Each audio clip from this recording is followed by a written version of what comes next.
Encontro com escritores do ano, com a Juliana Leite. Semana que vem nós vamos ter com a Heloísa Seixas. Excepcional, nós estamos fazendo 2 no mesmo mês, porque eu pensava em trazer a Juliana em junho. Quando ela me falou, não, eu vou até março no Rio, eu falei, é para já. Arrumou uma data, né, para que ela pudesse estar aqui com a gente, porque já tem algum tempo que eu estou querendo trazer a Juliana, que é uma escritora muito talentosa, e que quando eu li pela primeira vez eu fiquei muito impressionado. Mas aí depois a gente fala sobre isso. Eu queria também dizer que, infelizmente, hoje nós não vamos poder contar com o Luiz Nadal, que estava previsto para vir conversar com a Juliana. E aí eu tomei a liberdade de convidar a Inês, que é minha parceira, né, de longa data. Vocês já se conhecem mais ou menos, pelo menos à distância, né, Inês? E aí eu lembrei, não, a Inês vai me ajudar a fazer essa mediação, essa conversa, que na realidade é um papo, tá? Então, eu vou fazer uma breve apresentação e depois eu vou passar a palavra para convidar a Inês para vir para a mesa. Estava esquecendo disso.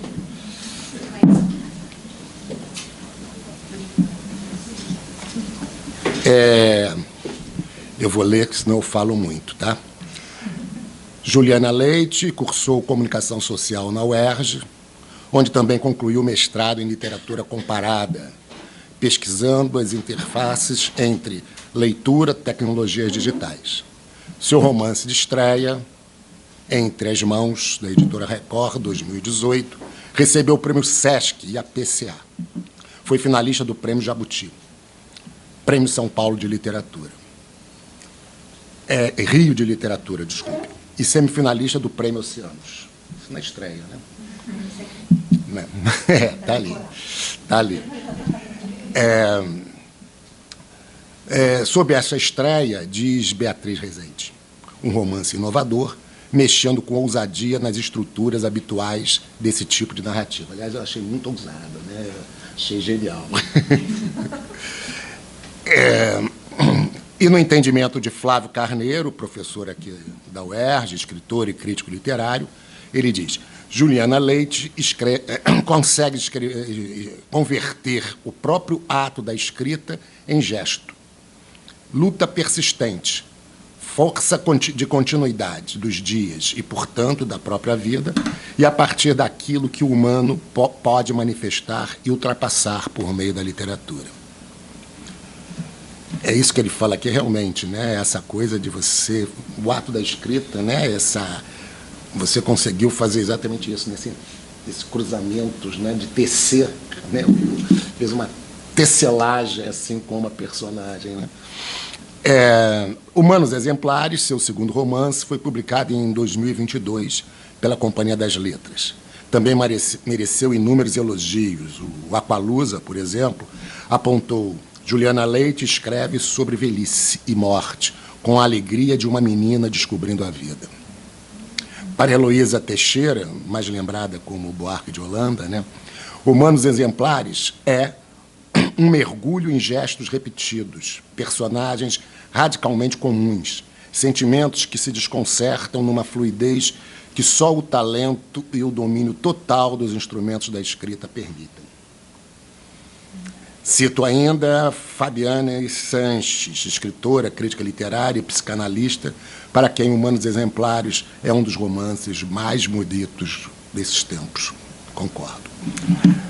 Caso precisasse destacar um elemento que aproxima esses 2 romances de Juliana Leite, o que irmana Madalena e Natália, e as tias de uma e da outra, a filha que mora longe, eu diria que é o tempo da esperança, o tempo da resistência, o tempo da memória, urdidos com a habilidade de tomar as linhas soltas, as partes inexplicadas que sempre existem, dando a elas um encaixe, um lugar possível e modesto no conjunto de uma trama. Isto é deste livro. Eu não estou citando a página porque a minha edição é do Kindle e eu não aprendi ainda a fazer essas referências. Isso porque Os humanos, tal como a velha Natália e a tecelã Margarida, se esforçam, Madalena, se esforçam em identificar o começo e o fim das histórias, porque, afinal, é assim que se pode contá-las, puxando pelas extremidades. Você puxa o fio de uma das pontas e, ainda que tenha se esquecido de um bocado de coisas no caminho, percebe que um fio nunca anda só. Ele é generoso e traz consigo as próprias lembranças, os adornos, os guizos dos acontecimentos. Isso é do Humanos. Tá? Bem, já falei bastante. E agora, então, eu tenho algumas questões que, ao longo da nossa conversa, eu posso ir colocando, mas eu vou passar a palavra aqui para a Inês, que é doutora em literatura brasileira pela Universidade do Estado do Rio de Janeiro, somos todos uergianos, né? Com uma bela tese sobre Ana Maria Gonçalves, autora de Um Defeito de Cor, e entre outras atividades, ela é mediadora do grupo de leituras Leia Mulheres na cidade de Nova Friburgo. E já teve o prazer de dialogar com Juliane mais uma vez. Eu passo a palavra para ela. Boa noite. Aqui. Um desafio. Acho que não precisa, porque eu falo alto, professora. Ah, tá. Desculpa, então tá. Eu vou evitar não. Se eu estiver falando muito alto, vocês falam, tá, gente?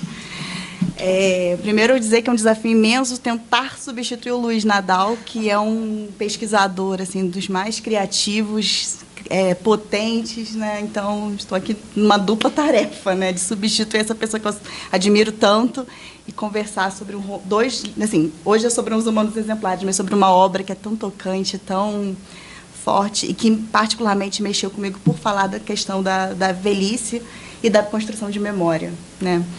E, assim, eu vou soltar tópicos, Juliana, porque é muito bom ouvir a Juliana, que ainda não ouviu, então eu vou falar muito pouco, porque... Com certeza. Porque alguns temas, mas, obviamente, Juliana, se você quiser falar sobre qualquer... Assim, dentro do romance, está tranquilo. Pode se perder nas falas. Porque uma das coisas que mais me chama a atenção na construção do Humanos é pensar o extraordinário do ordinário. A construção dos personagens a partir de pequenos detalhes que particularizam eles, mas que tornam o dia a dia, né, o cotidiano mesmo, de uma forma tão espetacular, né? De pensar sobre o macarrão que é feito para os alunos, os hábitos da filha que é viciada em comer geleia, e tudo isso que particulariza esses humanos. São exemplares, são humanos, né? E, ao mesmo tempo, também trazer assuntos tão marcantes da nossa história, né? De pensar a pandemia, pensar... E como esses humanos habitam, né, desses grandes momentos, grandes marcos da história. Então, falar um pouco sobre essa relação, né, de como essa construção desses personagens dentro do ordinário, mas tornando eles tão excepcionais. Obrigada, Inês. Vou ficar partilhando o microfone. Tudo bem, gente? Boa noite, boa tarde. Obrigada pela presença de todo mundo. Obrigada, Renato, pelo convite, pela apresentação carinhosa. Adorei te encontrar aqui. Pessoalmente, dessa vez, né? Muito gostoso. E ver todos vocês aqui, rostos que eu adoro, pessoas queridas. Obrigada por receberem. Eu sou uergiana, né? É sempre bom voltar para casa. Quando eu fiquei pensando hoje, vindo para cá, que quando eu quis me formar, eu entrei na universidade com 17 anos, prestes a fazer 18, muito menina, né? E quando eu quis me formar, eu procurei a UERJ. E anos depois, quando eu pensei em me transformar, instintivamente eu procurei a UERJ. Então, a universidade tem para mim especialmente a UERJ, tem para mim essa característica de pertencer a uma turma e do quanto estar em turma é uma coisa importante para pensar os indivíduos, né? E para se pensar também. Talvez essa seja uma boa definição de literatura também, né? Estar em turma, a partir do que a gente pensa junto, mas também a partir da turma que a gente cria, né, dentro dos livros. Podem me interromper a qualquer momento, tá? Porque o pensamento vai fazendo associações, mas a gente vai pensando junto. Eu acho que... Bom, eu sou realmente alucinada pelo ordinário. Estou vendo teu caderninho assim, de notas, né? Eu tenho meu caderninho sempre na bolsa também, ou o bloco de notas e tal. E o fascínio pelo cotidiano já é uma coisa que eu vejo que nutre a base do que eu escrevo, de fato, assim, tanto no Entre as Mãos, talvez o Humanos Exemplares de uma maneira mais radical, porque é a matéria da vida da Natália, né? A gente vai chegar lá. Mas o que eu fico vendo é como é que isso estava comigo na infância, sabe? Você citou coisas na tua apresentação que me fizeram pensar nisso agora. Que eu adoro aqueles versos da Louise Gluck, que ela fala que vê-se o mundo uma vez na infância e o resto é memória. Eu acho isso de uma radicalidade, fico pensando como muitas vezes conversando com artistas que eu admiro, artistas que já não existem mais e que eu vou ver o material de origem, assim, né, de como o pensamento artístico nasce e como que a infância é uma coisa recorrente, de fato presente. Eu fico pensando se é porque essa fase tão destemida da vida, em que nada parece impossível e os nossos sonhos começam a ser desbravados ainda antes de a gente chamar de sonho, né? E eu tinha uma característica já lá na infância, que era, bom, primeiro ter nascido em Petrópolis, num bairrinho, né, assim, circunscrito, com uma pracinha no meio, um bairro, gente, feito para um escritor, assim, sabe? Aquela coisa da pracinha, a mãe de santo, a ministra da Eucaristia, a vendedora de doces, o bar, os bêbados, o boteco, a pessoa em situação de rua que precisava de ajuda e montava a própria casa com papelão e, né, restos de materiais, a casa do rico da esquina, que era um pouco murada e alvo de mitologias ali, e eu fico vendo o quanto aquilo, para mim, uma criança bastante alucinadora, assim, sabe? E eu falo isso, parece jogo de palavras, mas não é, porque eu tenho provas disso fazendo análise, sabe, do quanto eu estava alucinando já na infância, que a minha irmã, por exemplo, tem memórias de coisas que ela jura que eu estava lá. Ela fala, mas você estava lá, e eu falo, eu provavelmente estava olhando para o céu, estava, sabe, assim, numa espécie de ausência, coletando outras coisas, né, interessada em outros detalhes.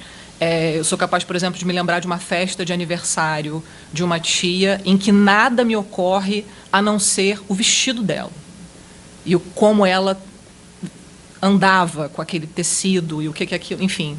Esse tipo de circunstância que eu acho que ali já era um pouco de uma mente, no mínimo, interessada em como as histórias se criavam na nossa cabeça, né? Eu estava nesse bairro em que as pessoas contavam as histórias das próprias vidas, e ser uma criança que sabe aquela condescendência do adulto que trata a criança assim, não está ouvindo não, pode falar que ela não está ouvindo não, eu estava ouvindo tudo, toda criança está ouvindo tudo, né? E a gente ainda assim se comporta um pouco como se elas não tivessem ouvindo, e eu estava ali um pouco vivendo aquela delícia, assim, sabe, de prestar atenção nas histórias, muito interessada em silêncio, ficar quieta para poder... E construir significados nisso, né? Ali eu acho que eu estava só alucinando mesmo, assim, né? Construir significado foi depois, assim, com essa coisa de querer escrever. Mas tem uma cena que só voltou para mim em análise, que eu acho que assim, me deu uma coisa de por que o Entre as Mãos construiu uma tecelã, e uma tecelã que tratava a escrita quase como voltar a mover as mãos, né? Assim, o escrever como voltar a mover as mãos.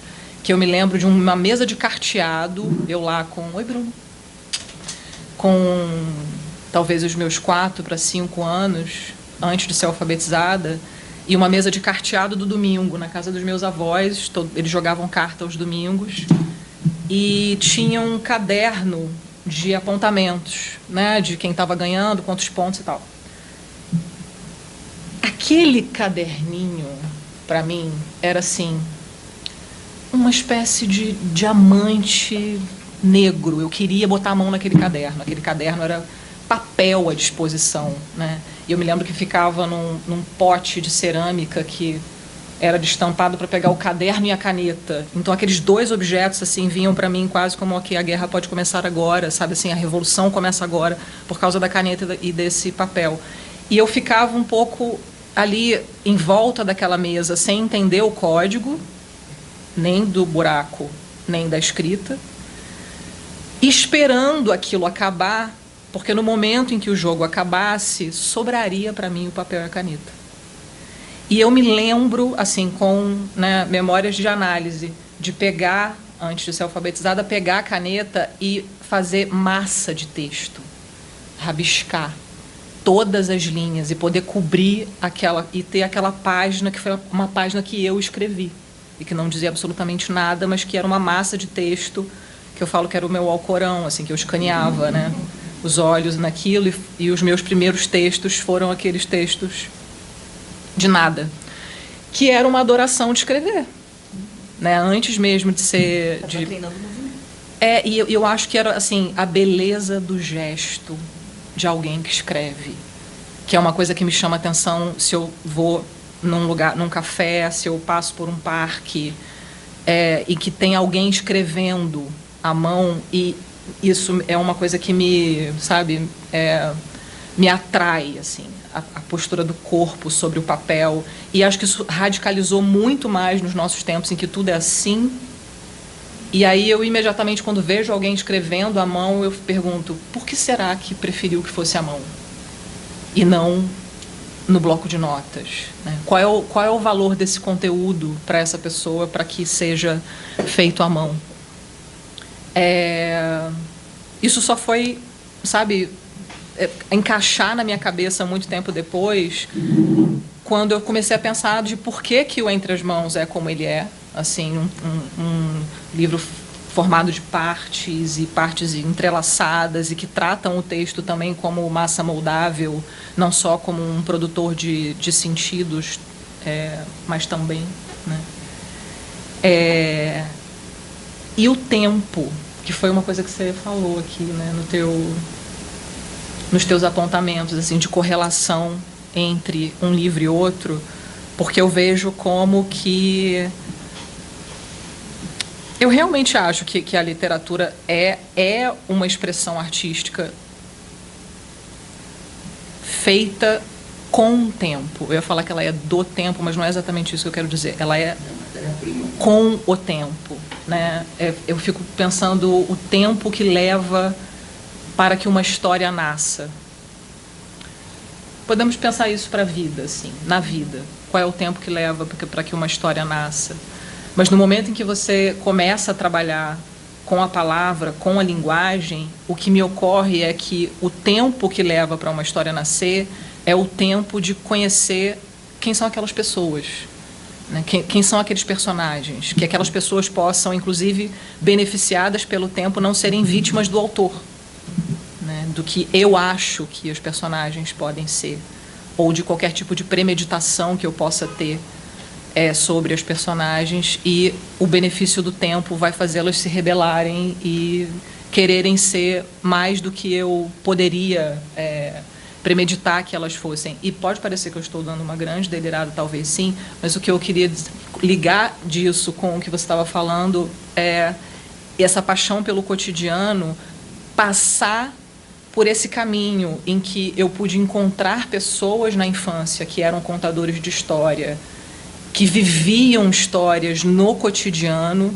pelas quais eu me interessava muito, descobri que a escrita era algo que partia da mão das pessoas e que essas pessoas estavam ali registrando isso, né, a partir da escrita, e que, portanto, talvez inconscientemente eu poderia me autorizar, uma vez que eu fosse uma observadora, não só atenta, mas com muito prazer, assim, de ser uma observadora dos pequenos gestos, do cotidiano, se eu me interessasse longamente pelo nascimento de pessoas e de histórias, e se eu me dispusesse ativamente a escrever, ao ato, em cima de uma mesa, talvez eu pudesse ser escritora, né?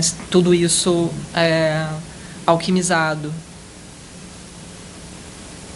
Me perdi? Não, muito pelo contrário. Você tem uma preocupação, uma reflexão nos seus textos, bem humanos, uma reflexão muito desse teu ofício, dessa coisa de escrever. Né? Eu destaquei aqui um trecho aqui do professor, do método de ensino do professor Vicente, né? que ele diz assim, deixa eu ver aqui, que ele, falando para os alunos, né, que ele queria dos alunos, né, uma coisa grande e boa, suficiente para pôr no lugar um espaço para humanos, e bichos, e plantas, e árvores, cachoeira, paisagens, estações do ano, percevejos e montanhas, oceanos, formigueiros, macieiras, além do mais importante, né, os botecos. Isso seria para você uma ideia, esses mapas do professor Vicente, que eu fiquei refletindo sobre isso, que a ideia dele é desmontar os mapas, o mapa geográfico da sala de aula, desmontar aqui, os alunos montarem outros mapas que tivessem esses elementos. Essa é a ideia do professor Vicente. Essa é uma ideia sua, seria uma ideia sua de um certo realismo, né, que não busca se legitimar numa realidade concreta, objetiva, mas muito mais na imaginação, na memória. É se apropriar do espaço, né, também. Quando você reconstrói a partir desses elementos, eu pensei muito nisso, mas você se apropria de alguma coisa que nos é dada colonialmente. Né? Para recriar, né? Seria isso uma ideia sua? Como é que você... Porque tem isso, outras passagens que você faz quase que uma metalinguagem, né? Tentando discutir esse ofício, né? Esse ato, escrever essa arte, né? Escrever o mundo, né? Eu acho que eu fico às vezes coletando, eu escrevo muito a partir de imagem, então eu preciso às vezes refletir sobre o significado das imagens depois. Eu deixo que a imagem seja a imagem, né? E depois a soma das imagens indicar qual é a reflexão que está acontecendo por trás, para então tomar a coisa de maneira um pouco mais consciente. Eu acho que tem nisso, nessa imagem do Vicente, por exemplo. O Vicente é um professor, só para dar contexto para quem não leu o livro, né? O Vicente é um professor de geografia, de escola, de formação, né?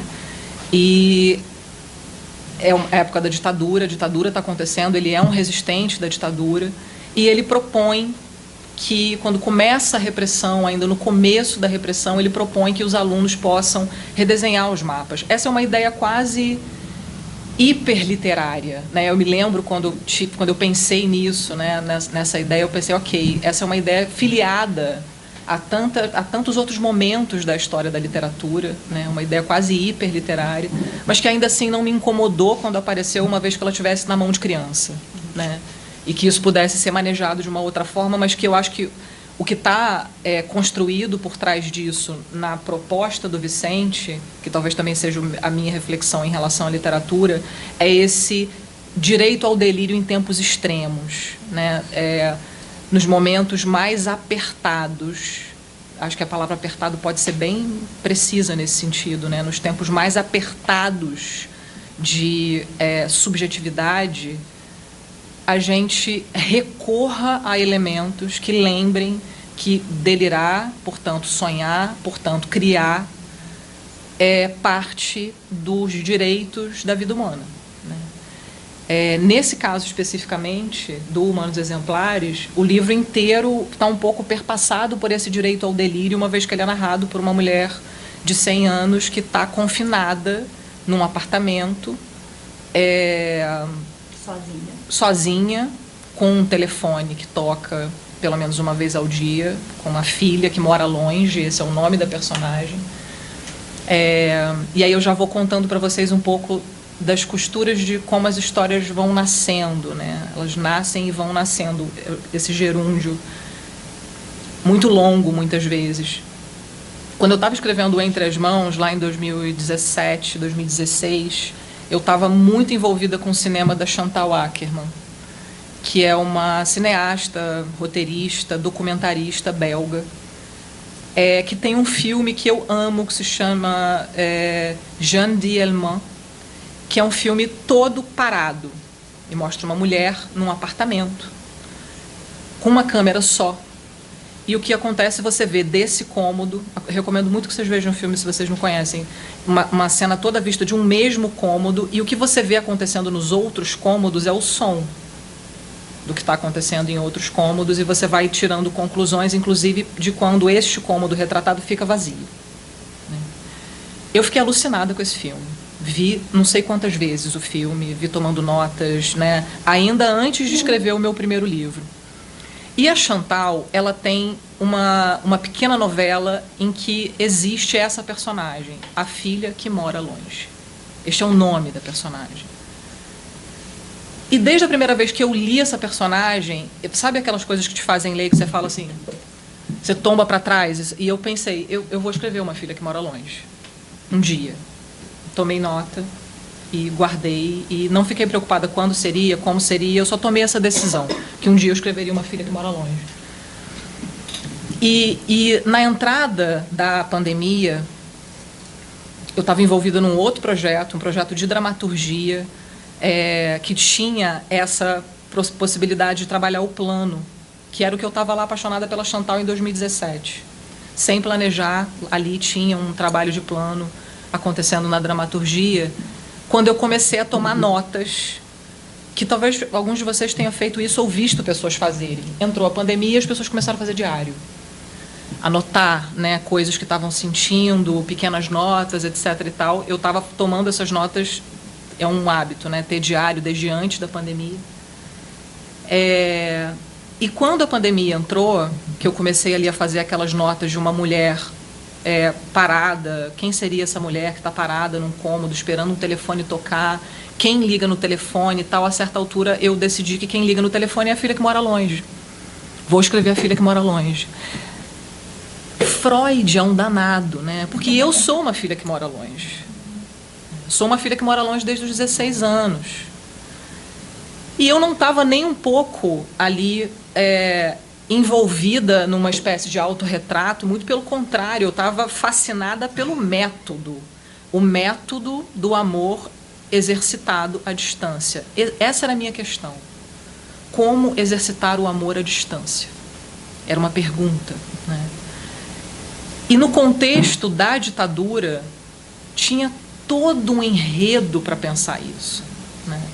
Não só de quem precisava se exilar, de quem precisava se esconder, mas também de quem não era necessariamente envolvido diretamente na resistência, mas tinha a vida afetiva alterada e apertada, eu volto para esse significante, apertada na expressão dos afetos.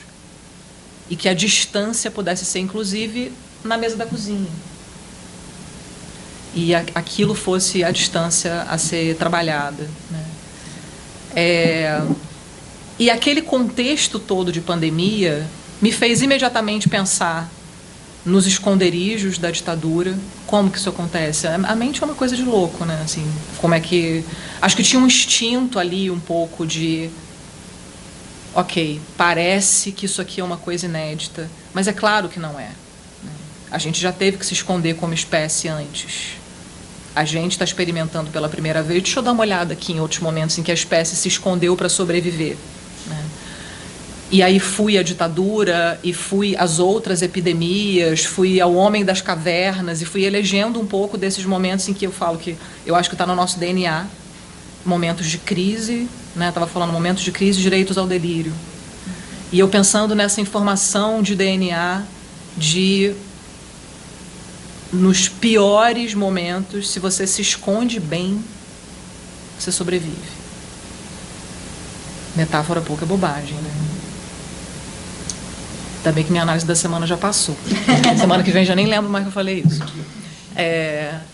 E aí resolvi escrever essa história que primeiro fizesse de uma experiência radical, que inclusive não está nomeada no livro, né? Eu não chamo de pandemia no livro. E isso para mim era uma decisão importante, né? Porque eu pensei, se eu usar a palavra pandemia, eu tenho certeza que cada um de nós aqui dentro dessa sala tem uma memória específica do que é a pandemia. A gente tem uma memória coletiva e uma memória específica. E eu tinha certeza que se eu escrevesse, aí vai para, né, a palavra pandemia, eu capturaria para dentro da página imediatamente uma coleção de significados muito imediatos que a gente tem dessa experiência, e talvez eu lembrasse perigosamente o leitor do relógio. Anne Carson fala isso, eu adoro pensar nessa imagem, né, que ela diz que perguntaram para ela o que que ela, como que ela se decide entre poesia e ensaio. Mas, imagina, essa mulher é um gênio, né? Um gênio da poesia, um gênio do ensaio. Anne Carson, como é que você se decide entre poesia e ensaio? Ela falou assim: quando eu quero lembrar o leitor de que o relógio existe, eu recorro ao ensaio. Quando eu quero que ele se esqueça completamente da existência do relógio, eu uso a poesia. Né? E aí eu falei, tá, uso essa imagem da Anne Carson para pensar. Se eu usasse a palavra pandemia, era alguém batendo assim, ó, na cabeça do leitor, né? E eu queria justamente era a convocação ao delírio do romance, ao delírio daquela história, que aquela história pudesse o agora lembrar o passado, o agora alterar o passado, né? Que essas noções de tempo ficassem um pouco difíceis de ultradefinir. Teve um leitor muito adorável que fez uma timeline do romance. E aí ele falou assim, o romance, eu tinha mais ou menos uma ideia, considerando que a ditadura seria um fato histórico muito identificável, mas eu não fiquei fazendo, eu não estava realmente preocupada em esticar uma régua, né? E ele falou assim, não, considerando a ditadura como ponto de referência, esse livro se passa em 2034. Aí eu falei, uau, então, né, tomara que não. Será que vai ter uma ameaça exterior em 2034 que está pela frente e tal? Mas, por outro lado, também essa era uma informação da ficção de que, nesse sentido, a literatura é muito semelhante à vida, né? Os acontecimentos se repetem, os significantes se repetem, e talvez nós, como contadores de histórias, e a literatura caiba identificar essa repetição e quais são as questões humanas que é uma espécie de dobra, né, do tempo, umas em cima das outras, e dessa vontade de sobreviver e, ao mesmo tempo, de pensar na finitude, que eu acho que é o que acontece pelo simples fato dela ser uma mulher de 100 anos. Né? Tem essa ideia de humanos que desaparecem, né? Você não fala de morte, você fala de desaparecimento. Sim. Você não fala dos militares, você fala dos secretários. Eu acho que essa questão da escolha, né, é muito feliz nisso, né? Disso que você falou do relógio. Dos nomes, né? Dos nomes, dessas escolhas de palavras que não remetem especificamente a... Exatamente, que pode ser... Aí eu acho que é a delícia de ser uma pessoa apaixonada por palavra, né?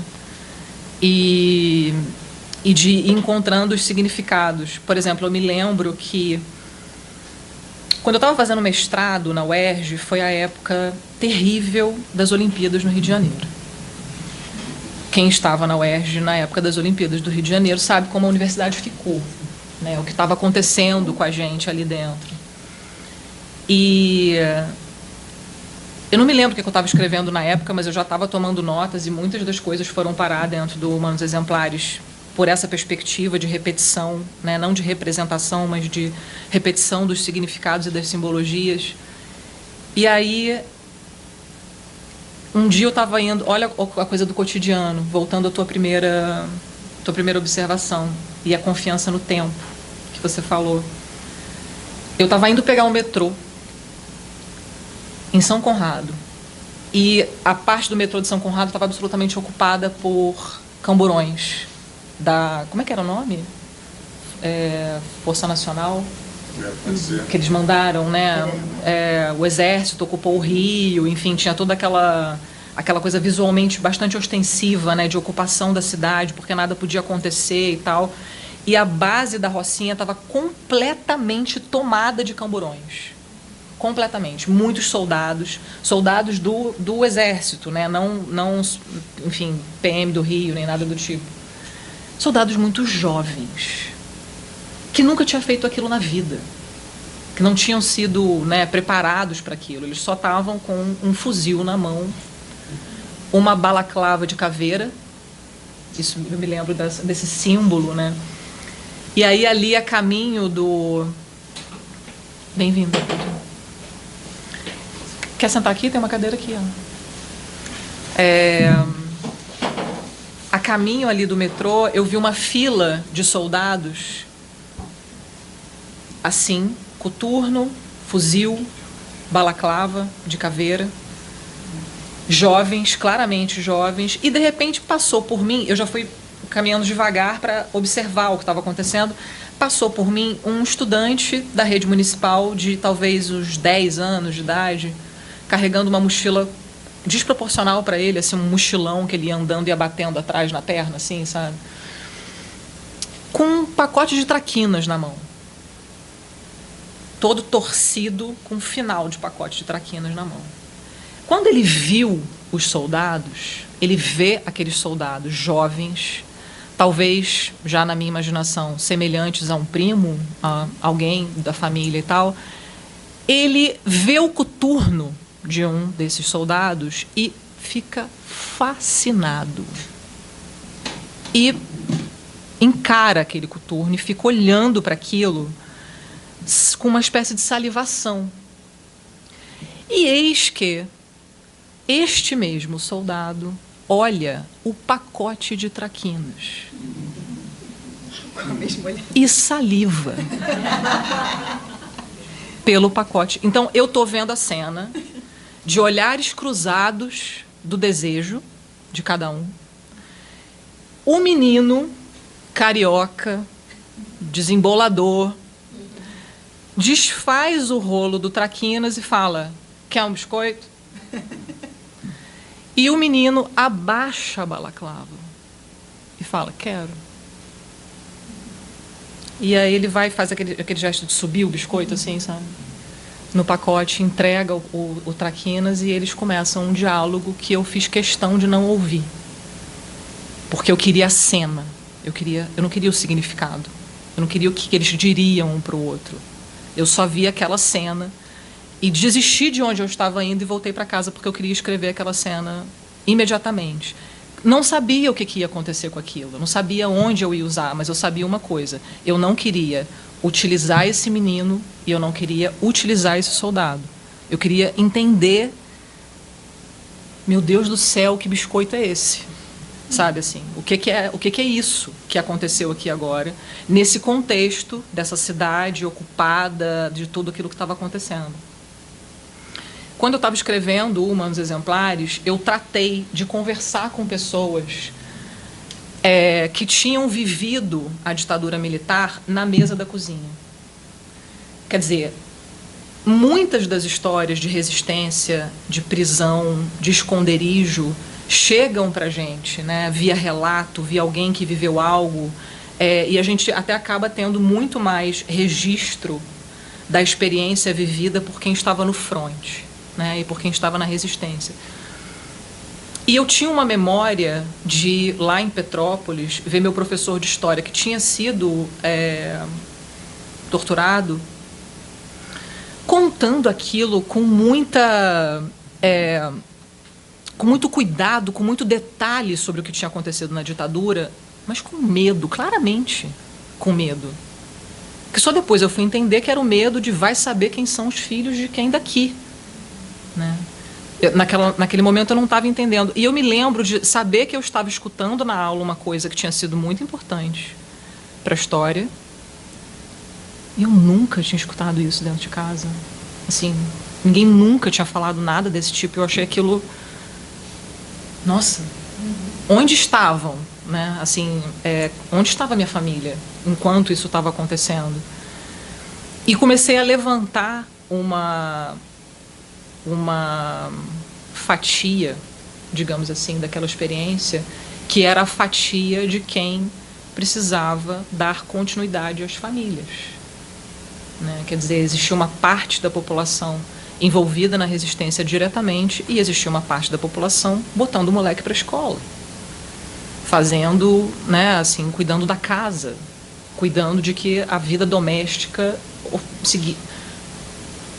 Uma ideia quase absurda, quase heróica, mas ao mesmo tempo não. Ao mesmo tempo é o exemplar humano do que a gente pode fazer quando as coisas estiverem terríveis, né? eu tenho essa imagem, assim, né, de momentos em que você vive uma coisa terrível, em que você tem uma perda, em que algo desestabilizador acontece na sua vida, e você acorda no dia seguinte e passa o café. Não é uma coisa, assim, estarrecedora a nossa capacidade de ir adiante, né? Assim, nos gestos menores que sejam. E pode falar. Não é que não vamos você falar isso, né? Que era aquela questão, que a menina precisava da mãe.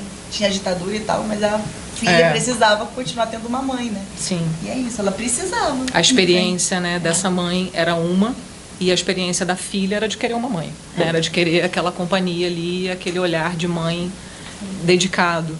Quando eu começo a entrevistar essas pessoas, eu digo entrevistar, mas não é nada disso. É uma conversinha comendo bolo, sabe assim? Não tem uma coisa, olha, eu vou entrevistar aqui que eu vou usar para o meu romance. Não é isso. É uma conversa, né? Quando eu acho que eu vou usar, eu aviso, eu pergunto, eu peço, né? Enfim.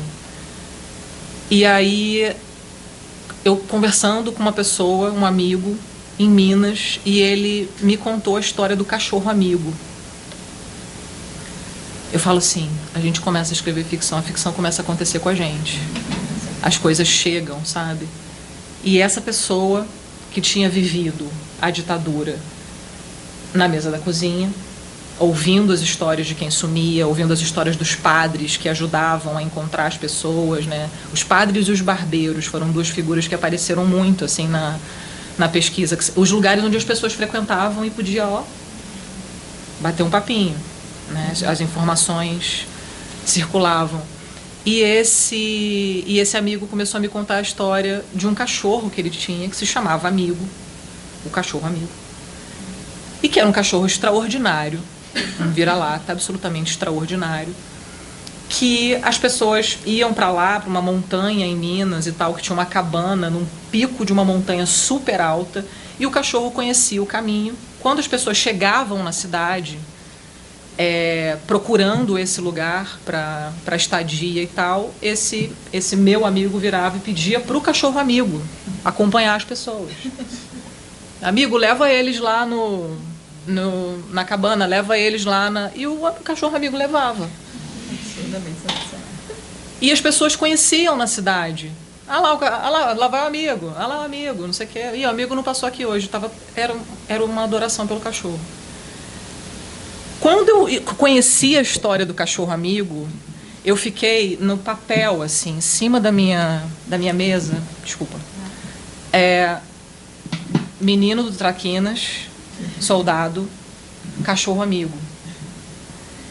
E falei, ok, eu acho que se eu conseguir apresentar o cachorro amigo para um soldado que sinta falta do cachorro amigo, um soldado que tenha sido destacado para a ditadura, que tenha sido mandado para a repressão, mas que não saiba fazer aquilo e que tenha saudade do seu cachorro amigo que foi deixado no seu lugar de origem, talvez eu consiga falar sobre o exercício do amor à distância neste contexto, de alguém que ama um cachorro e que precisa fazer a resistência na ditadura, parecer adulto ainda que não seja, né? E escrevi a história deles dois quase como um capítulo, assim, uma coisa que traria o efeito da ditadura primeiro para o interior, né, para um lugar que não tinha as fotos clássicas, digamos assim, do que era a resistência, para uma situação de interior, mas ainda assim de medo, de repressão, de deslocamento, de desterro, né, as pessoas serem enviadas para fazerem coisas e tal. E nada disso, nenhuma severidade, nenhuma promessa de violência, apagar a saudade que você tem do seu cachorro. Né? Esse tipo de coisa é o tipo de coisa que me mobiliza muito. Assim, eu fico, sabe, respeitosamente dedicando muitos meses, assim, de ter certeza de que eu não estou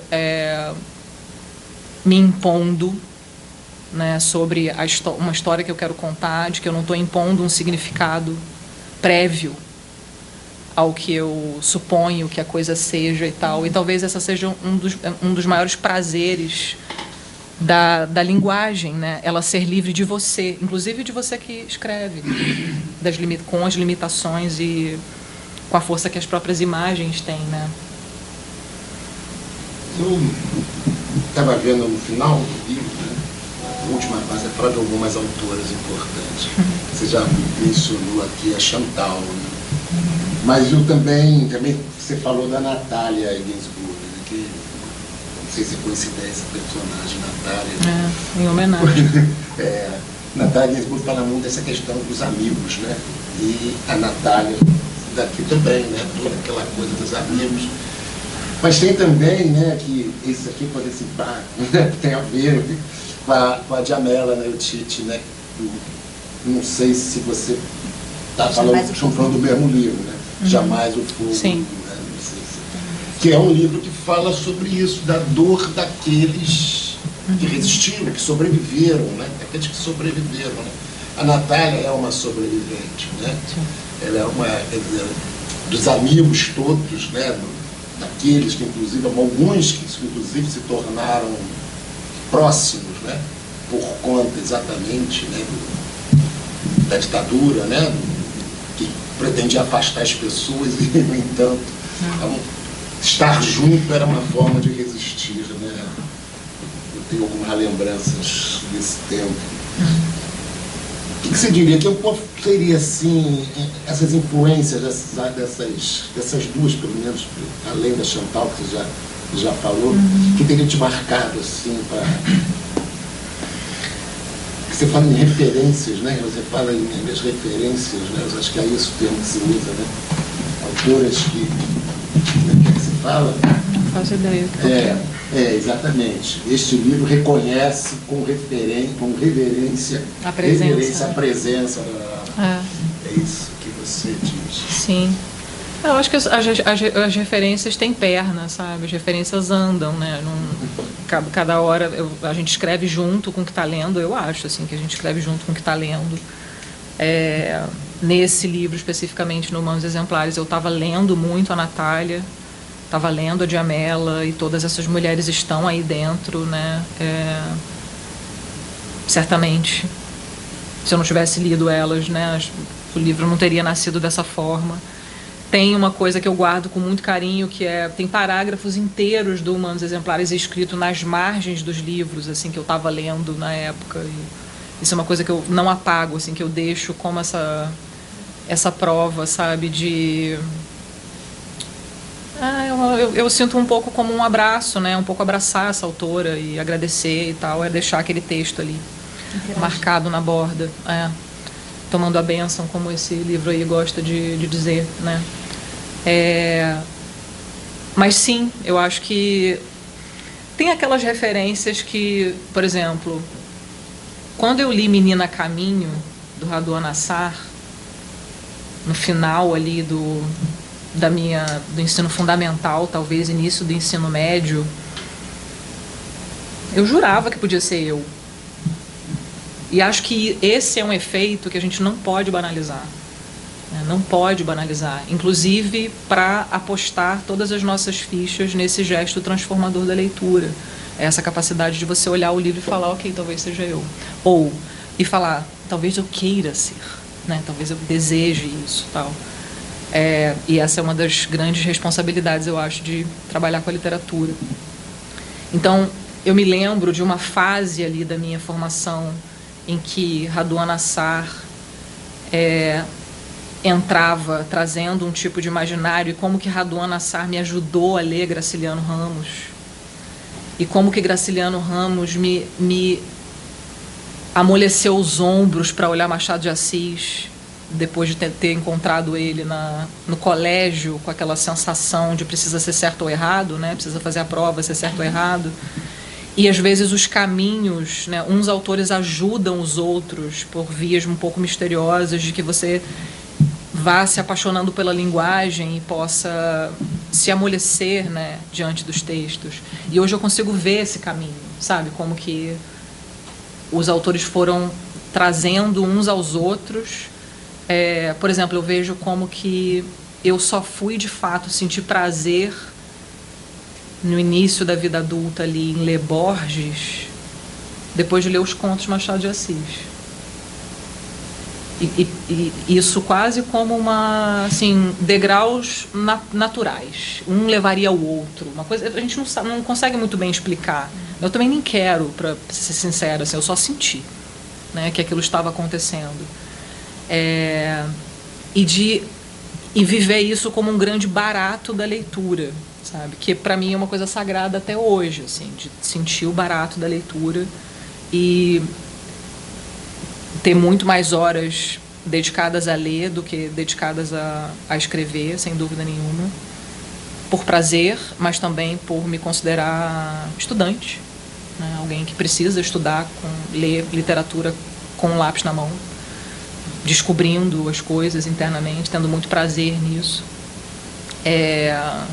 E escrevendo junto mesmo, no sentido, inclusive, de que uma cena leve a outra cena, que uma personagem lida num livro possa ir para algo seu, né? E esse tipo de intertextualidade que me interessa também como projeto, sabe? Como linguagem. Porque a literatura, a gente está sempre um livro dialogando com o outro, né? Às vezes, não importa o tempo, não importa se é do século XVI e está conversando com o do XXI. Né? Sim. E acho que a gente vive um tempo, eu fico observando isso às vezes, observando o mercado editorial, sabe? Um pouco assim, meio de lado. E as hipérboles e os adjetivos que as pessoas, né, que o mercado editorial constrói nas orelhas e nos textos de marketing e tal. As classificações. E as classificações e até uma coisa de uma hipervalorização da palavra originalidade, sabe, assim, como, né, e eu fico sentindo quase como uma descortesia ao próprio funcionamento da linguagem, que esse tipo de valor seja colocado como algo que deva ser perseguido, além de ser absolutamente amedrontador para o leitor, eu acho. Não só para o leitor, mas também para quem desejaria contar histórias ou desejaria escrever. É tão curioso isso, né? E tantas outras artes trabalham, inclusive, com a imitação como um dispositivo de criação. É curioso, né? Como que as coisas funcionam. Mas a Natália é uma autora que a protagonista se chama Natália por causa da Natália, né? Ele é ótimo, eu acho. Eu gosto muito. Ela tem essas características também de cotidiano, né? Os amigos, aquela coisa, né? Do dia a dia, de um na casa do outro, o macarrão, Sim. Os popetones. Sim. Não sabe o popetone que desmancha. Tem um pouco da delicadeza do detalhe, né? Que é isso que compõe. Às vezes o personagem me diz muito mais, porque faz alguma coisa desse tipo do que dizer coisas grandiosas sobre o personagem. Tem uma passagem de uma imagem do Todos os Nossos Ontens, que é um livro da Natália que tem talvez seja, não sei se é meu preferido, é tão difícil falar que é preferido, né? Porque você fala, depois você olha o outro, você fala, não, acho que é esse aqui, fica querendo todos. Mas tem uma cena em específico em que ela está começando a apresentar um personagem que é o pai da narradora. E ela vai pouco a pouco te deixando ver como ele vive, como ele existe, para que você possa então compreender quem ele é e como ele é. E tem uma cena muito singela em que eles, como família, estão saindo para o verão, deixando a casa da cidade, tomando um trem para ir para uma cidade mais fresca. E a empregada da família, que é uma mulher mais velha, começa a preparar uma cesta com os alimentos preferidos desse pai. E ele tem uma importância, ele dá uma importância muito grande ao iogurte. E que o iogurte seja levado apropriadamente dentro daquela cesta, que ele não talhe e que ele chegue ao destino exatamente como um iogurte da cidade, que ele vire um iogurte do campo que veio da cidade e nada aconteceu com ele no caminho. A maneira como ela narra a travessia do iogurte te faz chegar na cidade do campo conhecendo plenamente esse pai. E nada foi dito diretamente sobre ele.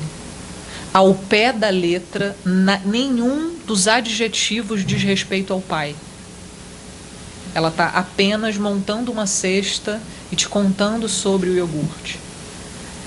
E esse tipo de respeito à capacidade afetiva do leitor é uma coisa que me dá lágrimas nos olhos, assim, quando eu leio, sabe? De não precisar qualificar para você, não precisar te dar um adjetivo mesmo. Apesar da Natália usar muitos adjetivos, muitos. Se você for sublinhando, você fala, meu Deus, tem muito adjetivo nessa página.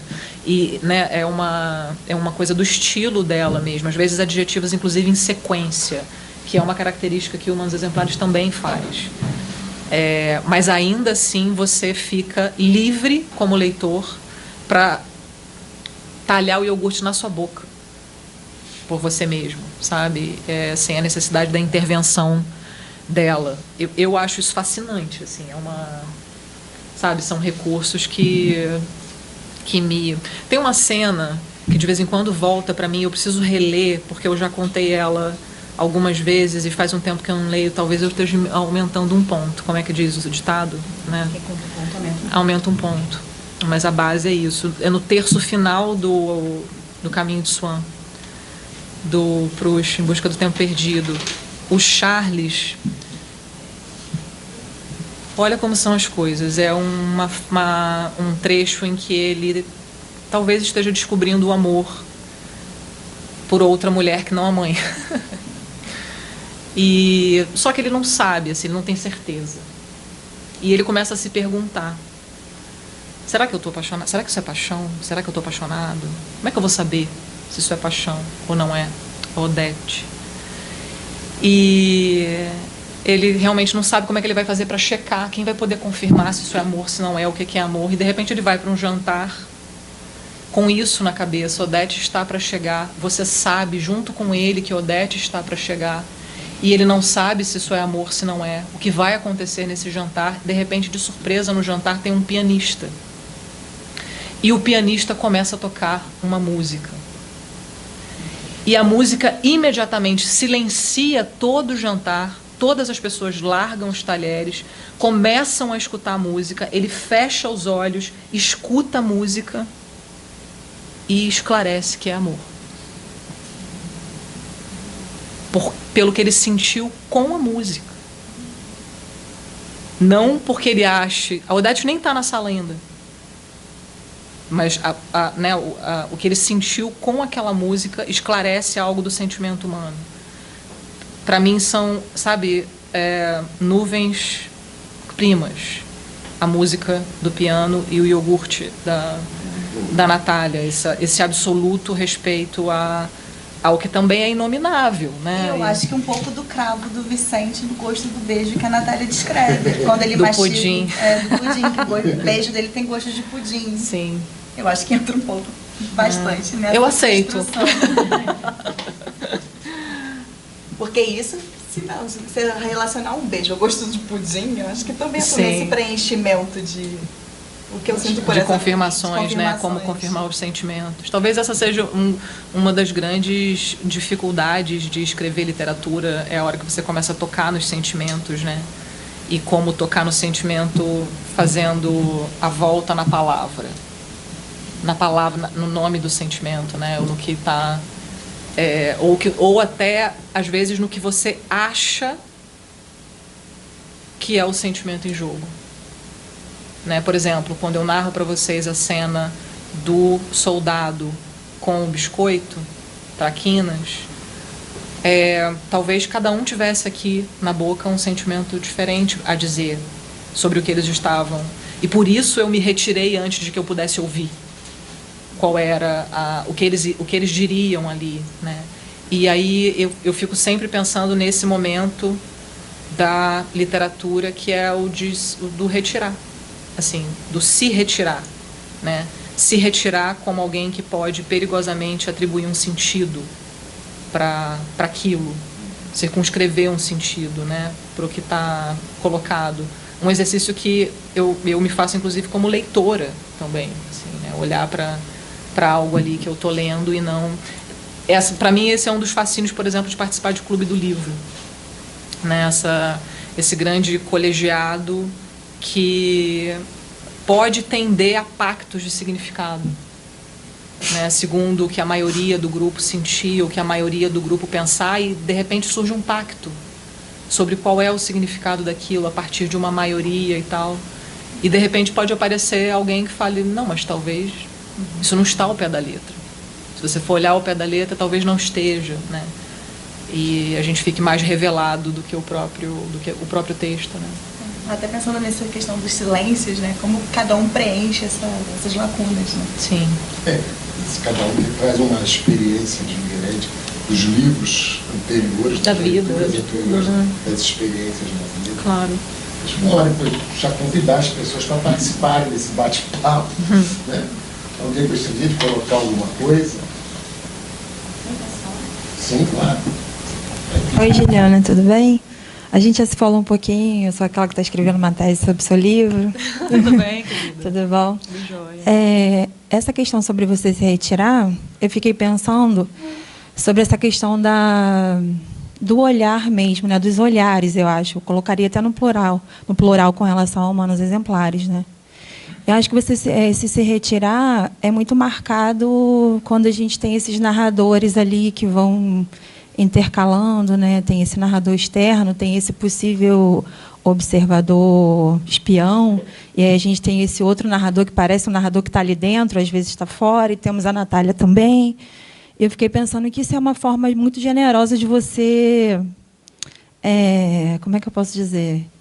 Justamente jogar para o leitor esse lugar de não certeza sobre o que está acontecendo, né? Mas de você meio que construir esse quebra-cabeça, né? Então, acho que isso tem a ver também com essa questão se liga muito essa questão do Vicente com relação ao mapa. Eu acho que é um mapa do visual, e eu fiquei pensando também sobre esses lugares, porque a gente observa essa velha por meio de uma janela, né? São essas janelas que são abertas ali por essa possibilidade de olhares, né? E como você vai falar desses pontos cegos, que eu acho bonito, sabe? Porque tem sempre um ponto cego ali, tem sempre um lugar que você não consegue ir, ou que esse narrador não consegue ir, na verdade, né? Você vai falar, olha, mas tem lugares ali que eu não chego, o banheiro eu não sei o que ela está fazendo, e tem vários outros lugares, isso eu acho muito bonito, assim. Eu acho que isso é você se retirar um pouco. Acho que tem esse gesto, né? Eu não sei se é uma técnica ou é o que você chama de procedimento, mas é um procedimento, né? E eu acho bem interessante. E outra coisa que eu queria te perguntar, se for possível, é sobre o funcionamento das listas. Eu acho que tem um funcionamento interessante dessas listas no Humanos Exemplares. Tem lista ali no Vicente, tem lista da Natália, só que eu fico pensando que é um funcionamento um pouco diferente daquele que a gente está acostumado a pensar a lista como uma coisa que sempre é da ordem e da urgência, da emergência e daquilo que é realmente relevante, importante. E ali na Natália, conforme você foi falando, o esquecimento, o desaparecimento já estão ali quando ela está mastigando aquele pão com café e tudo mais. E essa ordenação da lista se dá num funcionamento outro, me parece, sabe? Que é da ordem um jogo ali com a memória, esquecimento, daquilo que já desapareceu, sabe? Que você fica meio que tentando lembrar assim, o tempo inteiro. Não sei. Porque você fala, né, já está ali no café da manhã, todos esses desaparecidos, e você vai formando uma lista de tudo o que já sumiu, né? E, sei lá, se você puder falar sobre isso. Obrigada. Que perguntas difíceis, né? Inventar um sentido. O Carlos está lá atrás rindo, assim, falando, quero ver como é que essa maluca vai responder isso. Eu conheço você, Carlos Eduardo. Eu acho que as listas, elas apareciam ali... Primeiro, assim, é uma lista feita por uma mulher de 100 anos. Né? Quando a Natália estava... Isso foi muito interessante do processo de construção, porque eu estava contando para vocês sobre as notas que eu ia tomando, né? E quando apareceu a personagem, e eu entendi que ela era uma mulher de 100 anos, ou seja, eu convivi com uma pessoa de 100 anos, né? O meu avô morreu com 102, então eu vi uma pessoa de 100 anos existindo. Você ter a mesma idade de uma árvore, sabe? Assim, uma coisa meio... Eu não sei, eu acho uma ideia meio grande demais, assim, minha cabeça fica meio... Sei lá, muito maravilhamento, né? Para usar a palavra da Clarice. E eu ficava me perguntando assim, ok, essa mulher está ali sentada, esperando algo acontecer no mundo. Todos estamos, certo? Todos estamos esperando algo acontecer no mundo. Até aí nada nos diferencia dela. Mas talvez as perguntas que ela estivesse fazendo ao mundo fossem diferentes naquele momento, não só pelo estado de exceção, assim, do que estava acontecendo ali, né? Dessa ameaça exterior, que poderia ser chamada de pandemia, poderia chamar de epidemia, algo está do lado de fora, ali, ameaçando, e, de repente, aquilo volta para você, né? Volta para as suas perguntas, para o que aquilo te leva a desejar. E isso era uma coisa que estava comigo ali naquele momento, olhando, conversando com as outras pessoas, com os meus amigos e tal, que era como que os nossos desejos ficaram absolutamente assim... Qual o sentido de desejar um carro no meio da pandemia? Né? E uma coisa que poderia soar, qual o sentido de desejar trocar o tapete da sala? Não sei, coisas assim que poderiam parecer muito importantes e genuínas no processo da vida. E, de repente, estava acontecendo algo do lado de fora que olhava para aquilo e colocava as coisas com uma certa seriedade ou com uma certa essencialidade, né?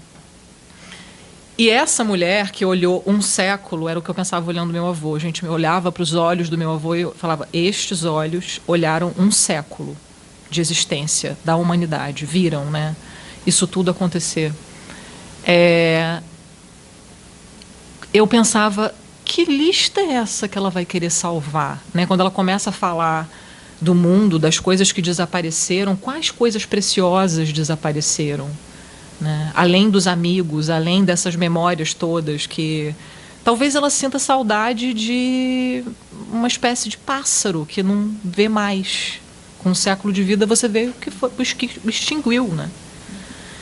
Talvez ela tenha saudade de uma árvore que cortaram porque vai subir um prédio. Ali tinha uma árvore. Todo mundo já passou por essa experiência, né? Tá com alguém mais velho e fala, ali tinha uma árvore.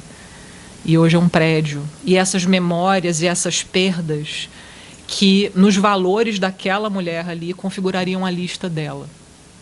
Né? Do que deve-se se sentir falta e do que está colocado nos desejos, tanto de ver a filha que mora longe, quanto desse tempo. Mas tem uma alteração, que eu acho, de percepção da Natália, que foi uma coisa que o tempo de convivência com ela me fez compreender, que era, ela não queria ser saudosista como personagem, sabe?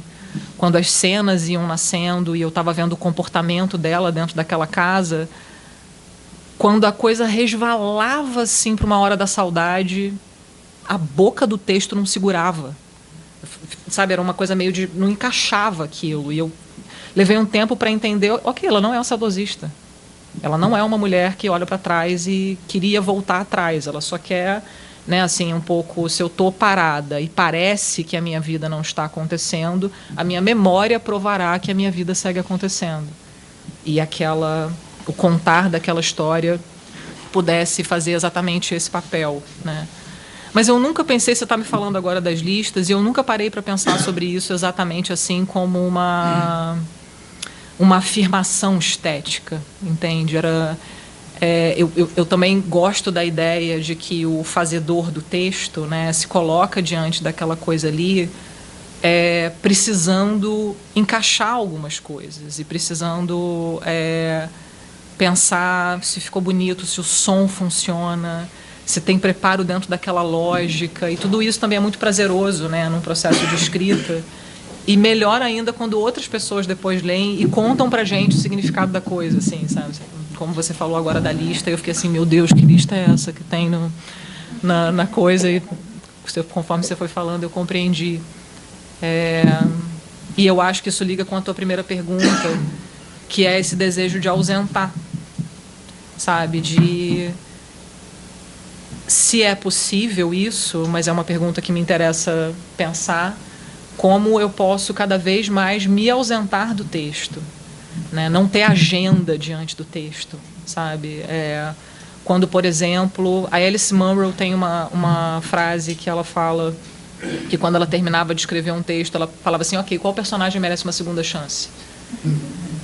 E aí ela relia, né, com esse procedimento. E eu fico pensando nisso, inclusive para os que tiveram todas as chances. E qual personagem merece uma segunda chance de se ver livre de mim, do que eu falei, de uma coisa que eu estava pensando e que entrou aqui, eu botei forçosamente na boca do personagem e eu acho que isso aqui é meu e não dele. E fazendo esse tipo de separação, sabe? Essa pira nasceu da minha cabeça por causa da meditação. Porque pelas minhas experiências de meditação, que na pandemia ficou muito radical, de horas dedicadas à meditação e de fazer essa coisa que o budismo propõe, né, de você separar a mente e corpo. E esse estado de separação de mente e corpo me interessar muito como processo estético, né, como artista.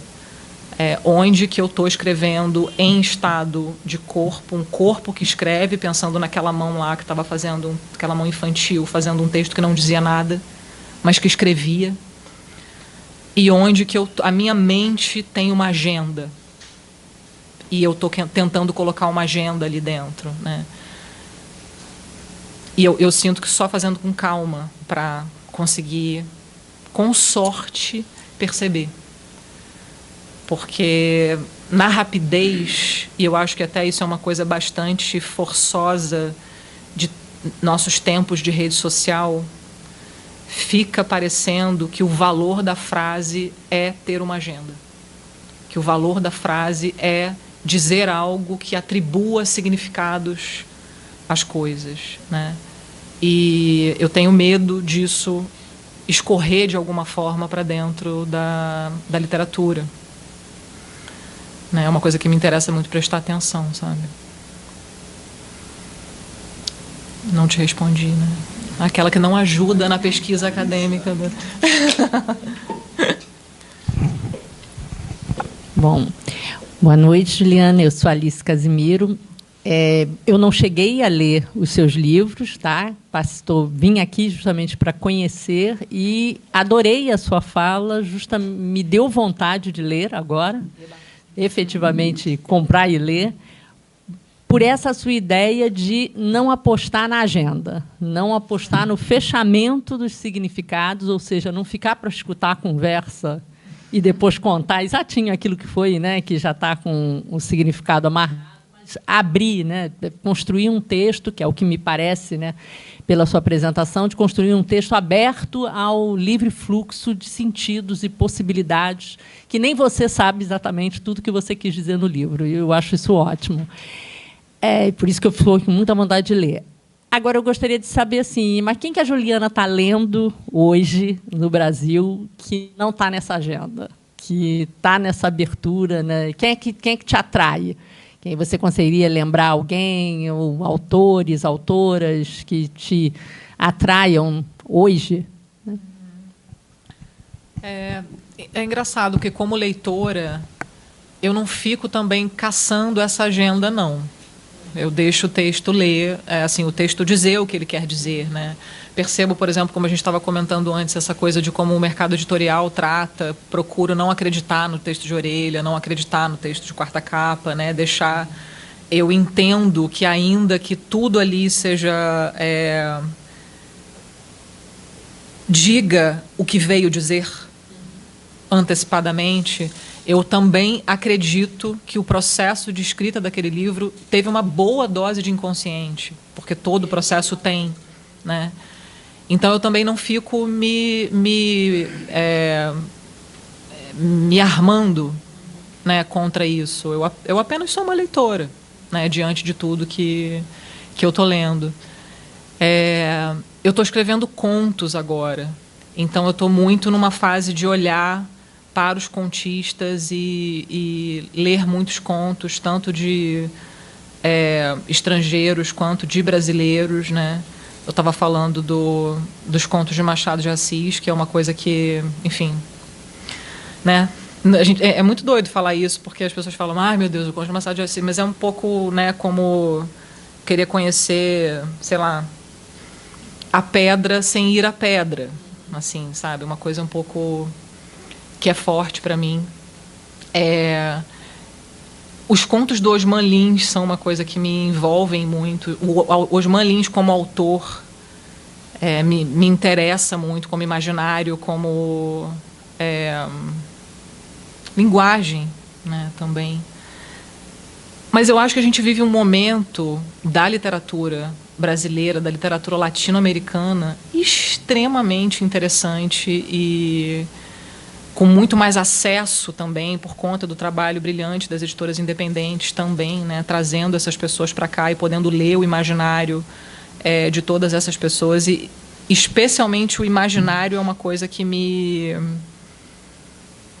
encanta e espanta.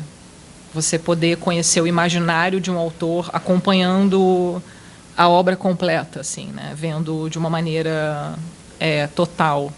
Tem uma autora irlandesa, acho que é, a Claire Keegan, que eu tô meio alucinada na mulher, assim, uma coisa meio, sei lá, me sinto um pouco bêbada, eu quero o próximo, sabe assim, uma coisa de textos curtos e muito nucleares, e percebo um desejo como leitora, sobretudo, e acho que isso vai ter um impacto depois na escrita, de histórias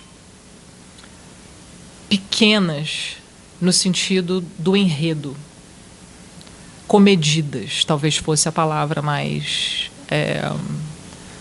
apropriada, porque não necessariamente é pequena, mas comedido, assim, bem, com uma imagem forte na minha cabeça ao escrever, por exemplo, de escrever para baixo e não para frente. Sabe, de não conseguir, por exemplo, responder como foi seu dia de trabalho, tipo, né, você está escrevendo quantas páginas por dia, eu não consegui responder isso porque com esse desejo de escrever para baixo, né, e não com o tamanho da coisa, e me perguntando também o que isso significa, sabe. Eu quero muito persistir nessa mente iniciante e muito interessada no processo artístico. Eu sou encantada mesmo com o processo e poder olhar para o que eu mesma estou fazendo, encontrando... Nossa, não tinha visto isso, sabe? Uma sensação assim um pouco da menina lá no bairro. Falei para vocês o nome do meu bairro? Não, né? Você conhece Petrópolis? É Praça Catulo. Chama Praça Catulo da Paixão Cearense. Só o nome da praça. Pois é. Praça Catulo. O bairro tem o nome da praça. Sim. Já viu Raquel Jardim? Não. Tá, vou botar. Alguém mais? Lá atrás.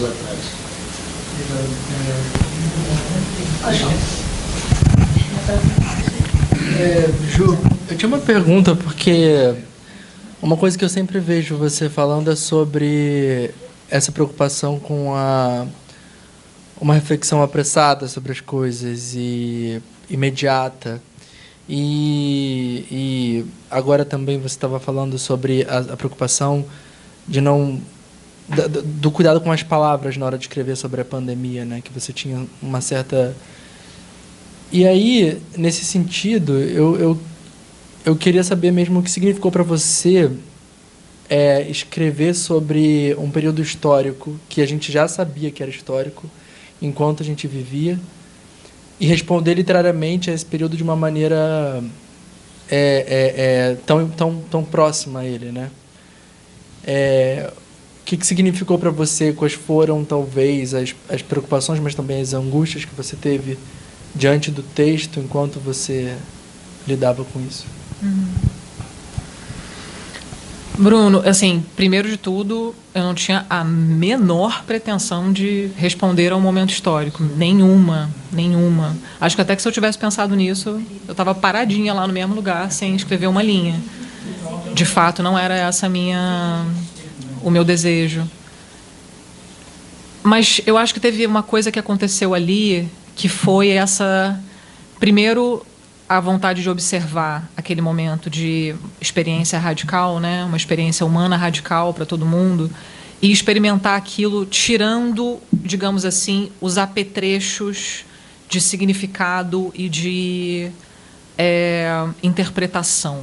Né? Se a gente pudesse, sei lá, levantar uma peneira naquilo que a gente estava vivendo e restar quais sentimentos humanos estavam em jogo, como, por exemplo, o dar de cara com a finitude e o desejo de sobreviver. Talvez se eu peneirasse, chegasse naquele tipo de olhar, eu pudesse perceber as reentrâncias da história, de outros momentos em que as coisas semelhantes aconteceram. Né?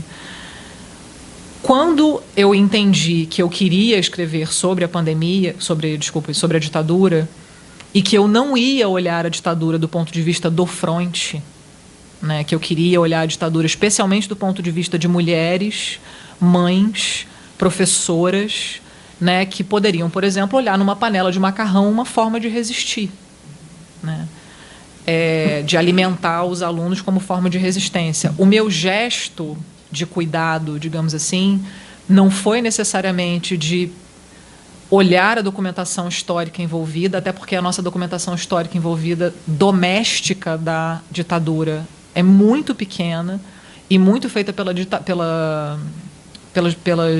autoras mulheres, né? A professora Regina Dal Castanheda, de Brasília, tem uma pesquisa sobre isso, sobre mulheres que escreveram, né, esses registros na literatura, ficcionais ou baseados em pesquisa, da fase da ditadura vivida dentro de casa. Né?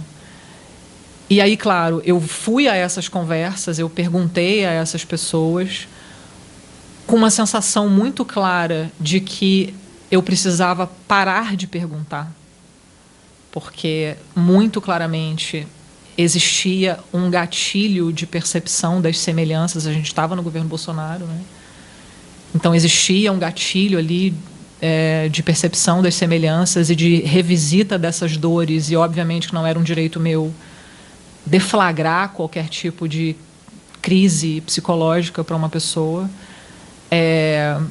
Então eu entendi, inclusive como processo, que eu aceitaria o que me fosse contado, que minha intenção não era retratar, era fazer o gesto da peneira, né? Era olhar o cachorro, era olhar o garoto e tal, e fazer esse tipo de gesto, e que, portanto, eu estaria livre nesse sentido, esteticamente, em termos de linguagem, para assemelhar os períodos históricos.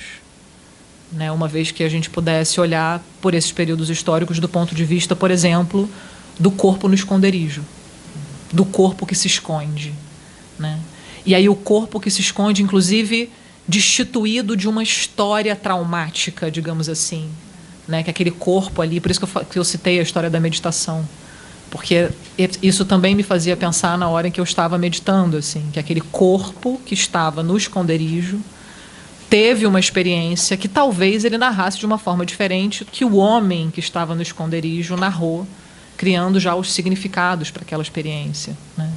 Se é que faz sentido falar uma coisa dessa, assim, nem sei, mas eu acho que do ponto de vista da arte a gente pode fazer essas perguntas, né? E traçar esses percursos, sabe? Eu queria saber se a filha que mora hoje tem muita culpa. Do livro?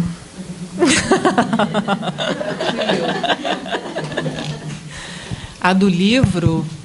Sabe que eu não sei o que vocês acham. Acho que cada leitor vai... Eu não acho que ela sente culpa. Eu acho que é um amor possível, né? Também sinto assim. Como era o amor, em vários tempos, né? É um amor possível. Eu não vejo também com culpa, não. Eu acho interessante um trechinho aqui da relação dela. Acho muito bonita, inclusive, a própria que seria mais um exemplo do processo de escrita, né? Você fala assim: a filha gosta quando a mãe fala do passado ao telefone, especialmente quando fala de Vicente, dos amigos, dos dois, os queridos, embora ela já tenha ouvido essas histórias centenas de vezes.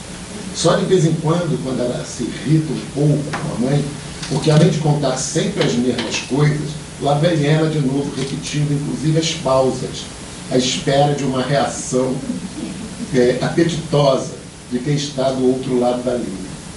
Depois a filha se lembra de que mesmo é verdade, seu pai já morreu, todas essas pessoas queridas já morreram, embora na boca da mãe elas ainda soem tão encarnadas e simpáticas e quentes. A mãe está sozinha de vez, trancada em casa. E nesse caso não há como ela arranjar novidades como atualizar a memória. Isso é muito Isso é comovente. Essa relação da filha que mora longe, né? Ela não está longe de fato, né? Porque o afeto, a admiração, né? Tem toda uma... Eu não vejo culpa, não é? Vejo Ela se faz presente. É um amor mesmo, né? Um amor bonito, né? Eu acho comovente esse trecho. É muito bonito. Eu também não vejo culpa, mas eu já tomei bronca. Eu já tomei bronca de leitores que acharam que era abandono, que ela devia estar lá, que ela devia ter pegado o primeiro avião e voltado, né? Tem de tudo, assim. Eu respeito todas as opiniões. Porque, né?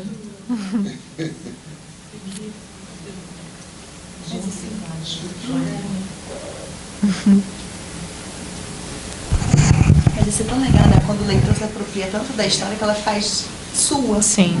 Isso é a coisa mais maravilhosa, é sagrado. Eu me lembro de um clube de leitura que é muito grande, assim, tinham muitas pessoas participando, e tinha uma pessoa que, online, né? Eu estou vendo no quadradinho, ela tá quietinha. Todo mundo falando alguma coisa e ela quieta. Eu falei, lá vem bomba. Na hora que ela quiser falar...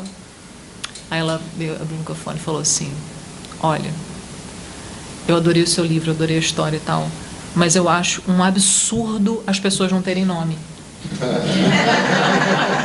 As pessoas merecem ter nome. E aí ela me deu uma explicação absolutamente plausível, baseada em estudos, que as pessoas precisam ter nome para lembrar da memória. E ela estava tomada por uma paixão.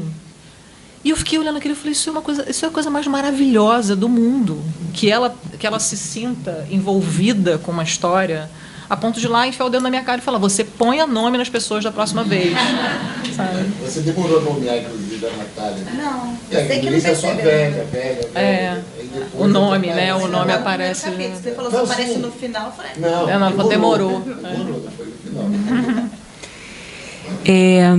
Acho que eu já te contei essa história, né? Assim, interessante que você falou aí, eu tento não acreditar muito no texto de Orelha, né? Assim, se eu não acreditasse, eu não chegaria a você, talvez, pelo menos não da maneira que foi, né?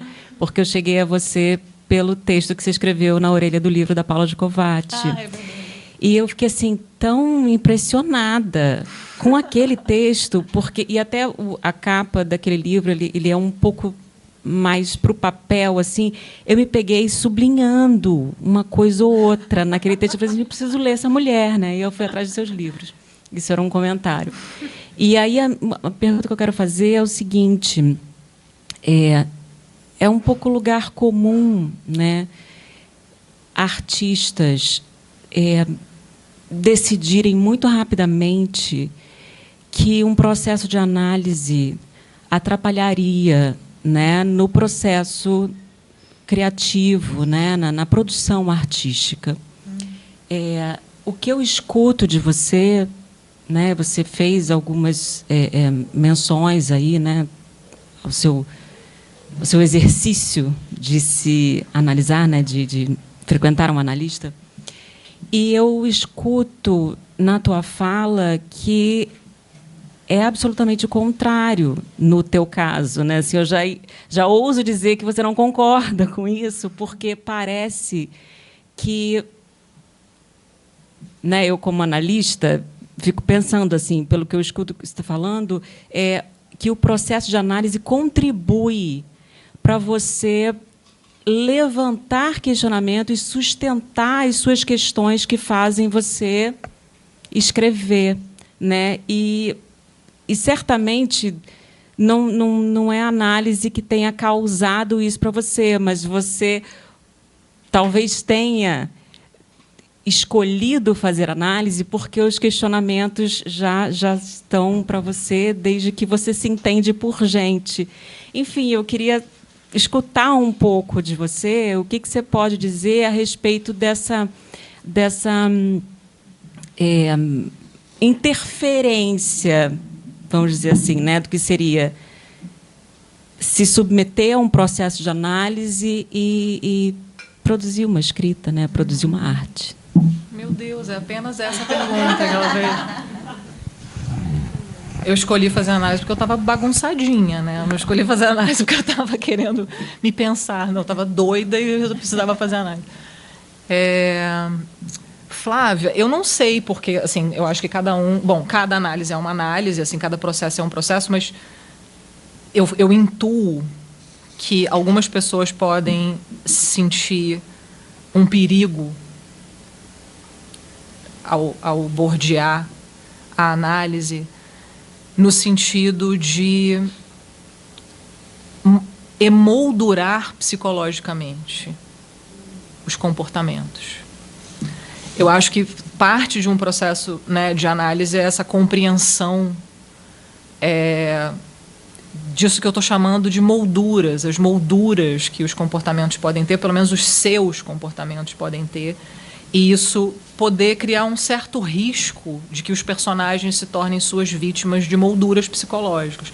Isso é uma intuição minha, porque, assim, na minha experiência, o couro come na psicanálise com o personagem. Eu levo os personagens para a sessão, sabe? Olha, aconteceu isso hoje, a personagem, por exemplo, aconteceu a personagem que eu estou escrevendo agora, estava tudo certo, tudo resolvido, a história está lá acontecendo, de repente, algumas semanas atrás, aparece uma cena em que a personagem não tem peito. Uma mulher que não tem peito. Apareceu esta frase, a personagem não tem peito. Quando apareceu esta frase, eu desliguei o computador e falei, ferrou. Assim, eu não pode aparecer essa personagem que eu estou escrevendo há 27 páginas, num conto, eu descubro na página 27 que ela não tem peito. As 27 páginas anteriores acabam de não poder ir adiante do jeito. Eu preciso entender que falta de peito é essa. Que janela metafórica é essa que aparece, que impacto é esse nesse corpo, e aquela rua que ela passou, que o cara ficou olhando para ela na rua. E ela não tem peito, então ele estava olhando o quê? O que ele viu? E as coisas começam a cascatear. Já imediatamente levo para análise. Maria Cristina, a personagem, não tem peito.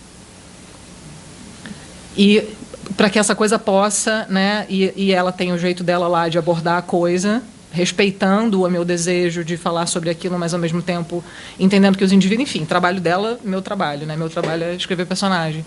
Para mim é extremamente interessante, porque eu acho que é um exercício do levantar a peneira. Comigo, com os meus amores, com a minha família, esse exercício de sair da história e levantar a peneira para os sentimentos humanos, largar a narrativa e levantar a peneira. Né? Como fazer isso na vida, fazer isso na ficção é um exercício estético, na vida não. Né? Embora possa também ser. Né? Eu me lembro de um professor de meditação que falou uma vez, depois de uma meditação, ele falou, ok, beleza, tal, bom dia para vocês. Só uma coisa. Na dúvida entre um gesto bom e um belo, vai pelo belo.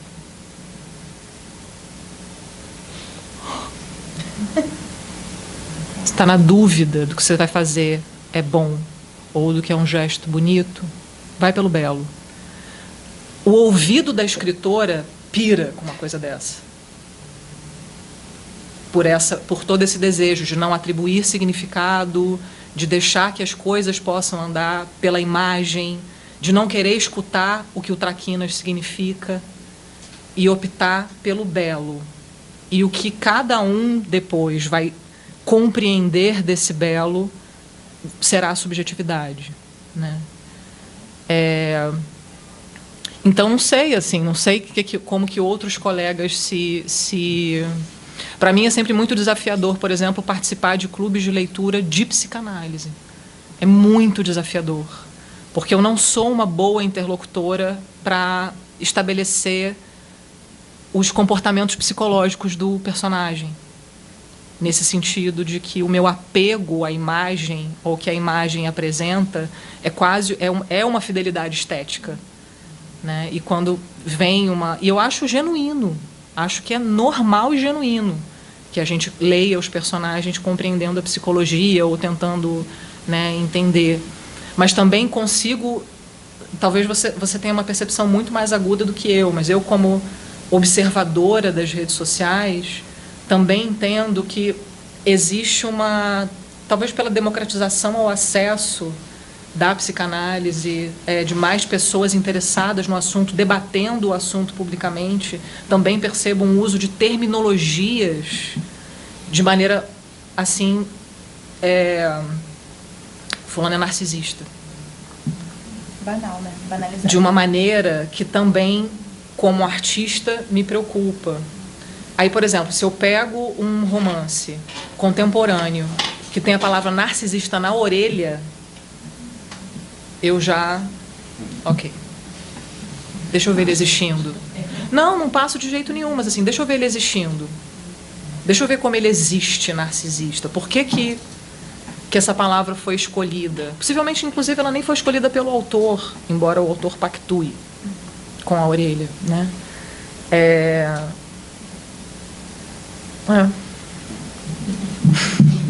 Pegar oportunidade de continuar a conversa lá fora, que tem um bichinho, mas antes, o João está ali já há algum tempo querendo fazer. Não passa o bem simples. E eu acho que você já respondeu quando se definiu que o seu interesse na resistência não era tanto pelos que estiveram no campo de batalha, mas os que ficaram na retaguarda. Então, acho que você já respondeu. É curiosidade mesmo. Petrópolis é o cenário do episódio mais traumático, um dos mais traumáticos da ditadura brasileira, se não o mais traumático, que é a Casa da Morte. E eu imagino que em Petrópolis seja uma referência muito forte. Isso, de alguma forma, para você, estava presente? Está lá, a Casa da Morte está no romance. Não com esse nome, né? Mas como essa casa que era... Na época, se escutavam os barulhos que saíam. Porque, só para vocês compreenderem, assim, a Casa da Morte fica num bairro absolutamente residencial. Oi? Sim, de casas de classe média alta, né, para o padrão de Petrópolis. Uma casa que você passaria na frente e não sentiria absolutamente nada dali. Mas o som...